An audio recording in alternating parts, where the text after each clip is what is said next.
Hello and welcome to your IELTS guide.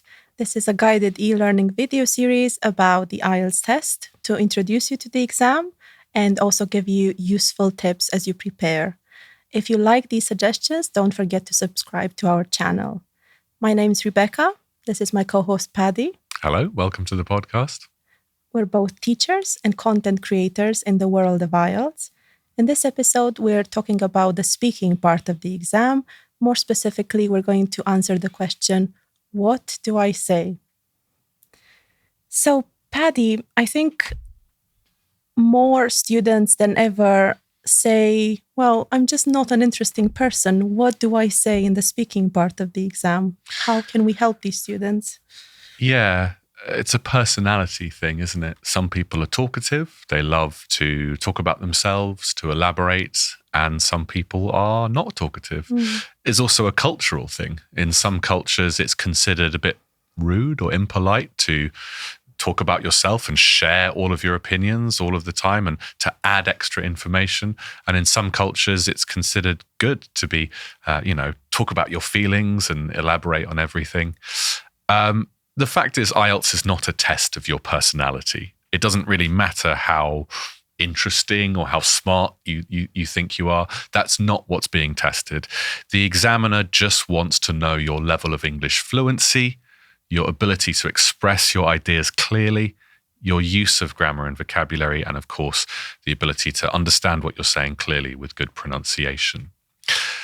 Having said that, it does help if you are the type of person, or if you practice being the type of person who is willing to elaborate and extend your ideas.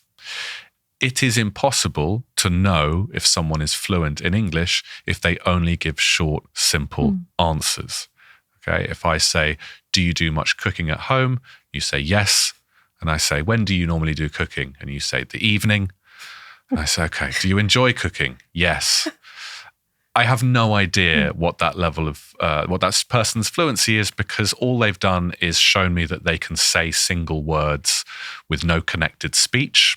That doesn't help me with pronunciation, with no grammatical structures to their sentence. So you get the idea. The more you're able to add and extend, the more I can see, this person is showing a connection between ideas. They're using linking language to do so. They're linking their words together in pronunciation. They are not just saying separate words. So all of that gives the examiner more to work with. You're giving them more material to say, yes, this person is a capable 7.0, 8.0 fluent speaker of English. The less you give them, they can't give you a higher score. They would love to, but they can't because you're just not giving them enough material.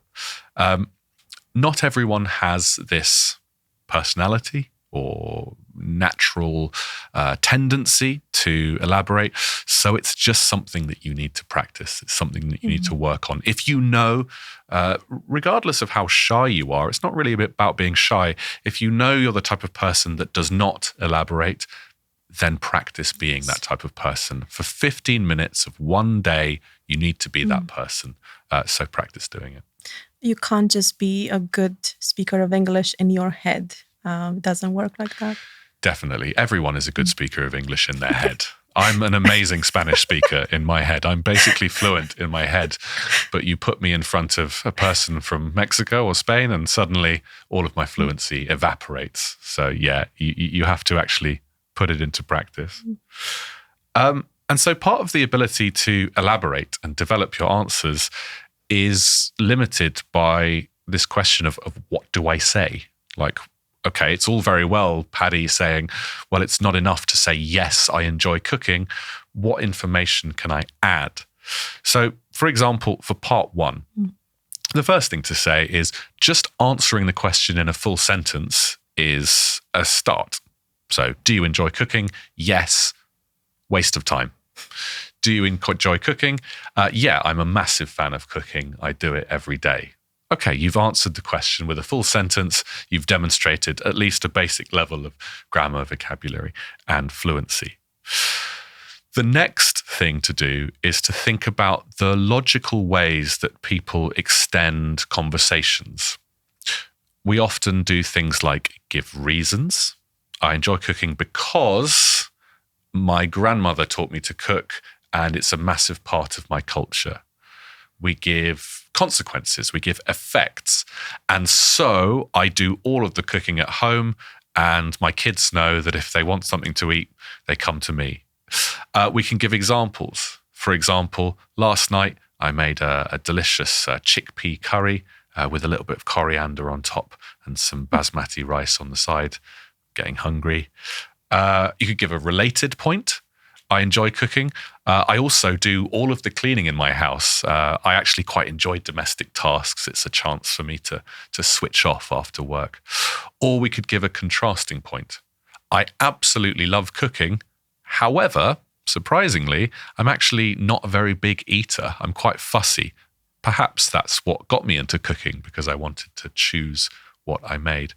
So you can see there, I've just used the different functions of extending: reasons, consequence, effect, example, contrasting, extending. There's different ways we can do it, and it's something that you can practice. And something that forces you to continue no matter what would actually be saying no. If you don't answer yes, no, I don't enjoy cooking, then you have to say why, because the examiner will want to know. Or if you're having a conversation with a friend, again, they'll be curious about that. Why don't you like cooking? Maybe you've had a bad experience with it, or it's just tedious. You have to give a reason, so that forces you to press on and say more. It's a very good point, and it's something I've heard a lot of teachers suggest to students. And I wouldn't say it for everybody, but like sometimes being negative and critical does make for an interesting answer. Saying, yes, it's all beautiful, I love it, it's wonderful, it's great, I love it, etc. Fine. But if you can say, no, actually, I hate it, despite the fact everyone around me loves it, I don't like it. And the reasons are, it can often make for a more interesting answer, which doesn't necessarily affect your score, but it gives you more opportunity to use interesting language and structures. So the examples I gave were really for part one, where you respond to a question with your opinion and your experience, and then you give reasons and related things. So for part one, we're maybe looking at 2-3 sentences. Answers tend to be in the range of 15-25 seconds long, not much more than that. As we get into part two and part three, obviously that changes. Can you tell us a bit more about part two? Yes. I would suggest that you go with the first thing that comes to mind when you see your task 2. It could be a real object or memory. If nothing real comes to mind, then you just have to make it all up, because no one fact checks. The examiner doesn't care really. And I remember a student of mine panicked when he saw that he was supposed to talk about the swimming pool in part 2, and he's not a swimmer. He's never actually been around the swimming pool. It's just not something he does. And so he said, what am I supposed to say here? And then he remembered, doesn't matter. You can just make it all up as long as you provide a good answer according to the criteria that you are assessed on. I've done mock speaking tests with students where part 2 is a book. And as soon as you tell them that, a lot of them freak out, because some people don't read books, and that's absolutely fine. There's nothing wrong with that. It's a hobby. Not everyone is into it. And so what do you do in that situation? Well, I bet you've heard of a book. I bet you've heard of a book which has been turned into a movie. Could you talk about that? The examiner is not judging you on whether you have a perfect answer to the question. They just want to hear you talk for 2 minutes on a topic which has been given to you. So for the book example, talk about Harry Potter. Even if you've never read the books and you've only seen the movies, fine, talk about the movies. At least you're demonstrating 2 minutes of English fluency. You can even borrow someone else's ideas on a book. I mean, you remember a conversation you had with a friend and they told you about the book. So you can steal those ideas as long as you use good English while explaining why you like a book or what happens in the book. That's fine. I've definitely had conversations where I've pretended to have read a book that I haven't read. Right. James Joyce's Ulysses. Oh, right. Well, that's reasonable, I would one's say. read that. Yeah. True. So can you give any more examples of some of the language and structures we might use for part 2? let's say your task is to describe something you own, which is very important to you. Now, you need to keep in mind that sometimes the language you're supposed to use is already there on the card in the bullet points. If the first bullet point is where you got it from, well, that's past simple, meaning in your answer, you're supposed to use past simple as well and say, it was given to me by, or I inherited it from, or I got it as a present from. In the second bullet point, you might have how long you have had it. So that's present perfect. And it's a chance for you to use it with for or since. I've had it for 12 years. I've had it since 1992. Then the third bullet point could be what you use it for. So that's present simple, but you can combine it with present perfect and say, well, this has proven particularly useful to me as, and you go on to say as what. And if the final bullet point is explain why it's important to you, that's a chance to use not only present simple, but also conditional and say, I can't imagine what I do without it. So that's a nice wood structure thrown in there. So remember that you can always use what's already given to you, use that as a sort of baseline, and then build on it with your other grammatical knowledge. And I also want to talk about part 3, how to think of ideas and structure answers for that. And my top tips would be to start simple, first of all. If the question is why, give an obvious reason first. It doesn't have to be something extraordinary. And I think that will give you confidence to go on and maybe give a reason that's a bit more unusual or something that's out of the ordinary. Then use common sense ideas. For example, technology makes life more convenient. Young people are influenced by social media. Everyone knows this, so it's okay to actually give this sort of idea. When you can't give a fact, you have to imagine or speculate. For instance, you can say, I'm not sure about the exact situation, but I think many people would. Or it could be because. These sorts of phrases can help you. And if you say something which is definitely not true, is the examiner going to penalize you for that? Of course not. It's not their job to fact check. They don't really care about that. Remember, it's a language test, so it's all about the language you use. I guess questions are just a pretext for you to use the right language in order to get a good score, but they're nothing more than that. They're just there to give you a context because the exam can't happen in a vacuum. Absolutely. Part 3 is about speculating about situations in the world. It's not really about facts. They're not going to be asking you factual questions. I mean, probably don't say things like the sky is red, like obvious untruths that would be confusing to a listener. But apart from that, if you say, the number of people in university education has been decreasing for the last 20 years, is that true? I don't know. I just made that up. That kind of statement is absolutely fine to say if you think it's relevant to what you're talking about. Definitely. You should also get used to talking about big IELTS themes. Education, environment, technology, health, culture, cities, families. Just listen to people talking about these. And as we said already, you can steal their ideas.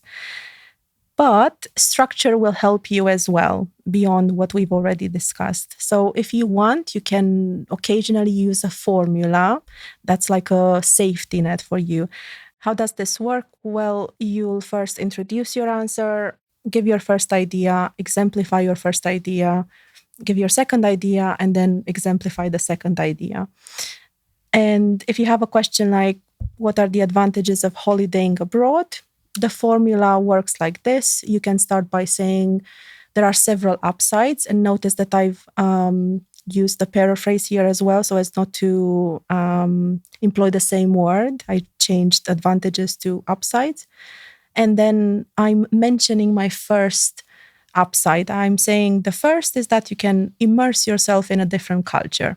But then I need to exemplify this. So I'll have to say, for example, you can find out how people on another continent approach life. That's my first idea exemplified. My second idea can be, well, the second benefit is that you can learn a new skill. So I will exemplify this as well. For instance, if you're in Italy, you can learn to make your own dough if someone shows you how to. Now, I'm not saying to use this all the time because it does get formulaic and an examiner will notice it, but it can be a sort of safety net if you feel you don't yet have the right structure to approach part 3 questions. I think that's true. There's a couple of interesting points there. The first is, these structures can help you, especially when practicing. In fact, a lot of the advice that we're giving today is about how you should be practicing, because this idea of extend your ideas using examples and then give reasons. It's like your brain is probably not going to be thinking that way. But the point is, if you do that and you think that way during practice, then it happens naturally in the real test. How do you practice on a wide range of topics for the speaking test? Well, on our website, obviously, we've got a lot of mock tests. We've actually got a new speaking system where you can actually do a mock test without clicking every single time you want to do the next question. So we've designed something so that you can kind of hear those questions and practice improvising. It doesn't give you much opportunity to pause and think for a long time. So we've got those mock tests to kind of put you under that high pressure situation, which is great because when you get to the exam, you're used to the idea of quickly improvising your idea. But you don't only have to do those mock tests. You can also do more simple practice where you can write down questions or just do single parts on our website. And you can give yourself a little bit more time to think of, okay, what would I say? Record yourself, do it again, see if you can come up with a more extended answer that time. The second thing I want to say about the concept of structures is, it's very, very useful in practice. And it can be great in the test, as you say, can get repetitive, but also you need to keep in mind that sometimes an examiner will just interrupt you. Normal, it's natural, it happens constantly in part 1, and it will happen in part 3 potentially. If you're trying to follow a very strict structure and you don't get to the point you were trying to make and the examiner interrupts you, some students get very thrown by that. They get very put off by that. Don't get too attached to what you wanted to say. The examiner has heard enough. They just want to move on to the next question. They're not angry with you. They're not, trying to interrupt your flow. They've just heard enough, and that's absolutely fine. Yes. But it's important to develop improvisational skills at the same time. How can we do this? Well, there's a few things you can do to practice developing your idea in a safe, controlled environment before you get to the text. One suggestion I have relates to what I was saying before, which is where you think of an idea and then you force yourself to extend it using one of the different various methods. So I've got 6 ways of extending an idea. I think we'll bring those up on screen. And the ones I mentioned before were reason, effect, a related point, an example, a contrasting point, and an opinion. There are other ways of extending your idea, of course, but these are the main 6 that I thought of. So we could think of an argument or an opinion you might give in part 3, which is that, traffic is getting really bad in city centres around the world. Notice I'm talking about the world. Part 1, you tend to talk about your hometown, but part 3, you're probably talking about it being a general problem. So traffic is a real problem in city centres around the world. So we've got reason, effect, related point, example, contrasting point, opinion. Rebecca, give me one of those and I'll see if I can extend my idea. Related point. Okay, so traffic is getting really bad in cities around the world. In addition, I think that public transport infrastructure is starting to lose funding, and as a result, the quality of service is diminishing, which is a real shame, and I think government should do more to address this. Can you see how I've just sort of added a whole separate point, but it's related, it's relevant, it's using interesting grammar and vocabulary. Let's do it again. Let's do it one more time. Traffic is getting really bad in cities around the world. What am I going to do? Contrasting point. Contrasting point. Having said that, there are several cities where governments have taken steps to improve these measures. For example, some cities are introducing zones where cars are not allowed to drive. I know that Madrid, London have started doing this. Some cities have pedestrianized large areas of the centre, such as in Germany. I think these measures are a big step towards not only reducing emissions, but improving the quality of life in those cities and the ability to walk around them. Now, I'm cheating a little bit. I've thought about these ideas before, but that's kind of the point. I've practiced these questions a lot before, and you can do the same thing by doing lots of practice, doing lots of mock tests, but also forcing yourself to extend by these kind of little triggers. Okay, now give a reason, now give an effect, and you can develop that muscle in your brain. Exactly. And for students who might fear this activity because it is about improvisation, just do it on paper first. Grab a piece of paper, write down the categories, and then actually write down your ideas, then practice saying them. And then you'll see how in time you are able to reach this point where you do it spontaneously, every single category. Definitely. Do you have any other tips for part 1, part 2, part 3? Yes, I have some checklists, which I think are very useful. I love checklists because they help me not forget important things. And that's crucial in IELTS as well. So I'll divide them according to the section of speaking. For part 1, ask yourself, did I stop after a maximum of 3 sentences? Did I show enthusiasm and confidence? For part 2, did I make notes? Were my notes short? So let's say a maximum of 10 words. Did I refer to my notes? Again, that's important. You shouldn't just make them and then forget about them. Did I fill up the available time? And that's, of course, for when you practice, you actually need to time yourself. And while I was doing part 2, did I also try to predict part 3 questions? Because that can help you not be surprised when these questions come your way. And then for part 3, did I paraphrase the question? Was my answer organized? Did I develop my answer like you demonstrated by giving reasons, examples? Was what I said abstract as required, or was it too personal? Because it's not part 2 anymore, it's not part 1 anymore, it's part 3 where you're supposed to speak in general. Did I speak too quickly, too slowly? So how to know this? Obviously, record yourself and then play it back. I think some people are very surprised when they hear the sound of their voice and don't realize some obvious things to others. So just do it like that. And you don't need to play that for anyone else. Just be in the comfort of your own home and practice like this without feeling embarrassed, because this is how we all learn. It's also a great way to pick up on pronunciation, which is something that people forget about. People are often not able to analyze their own pronunciation.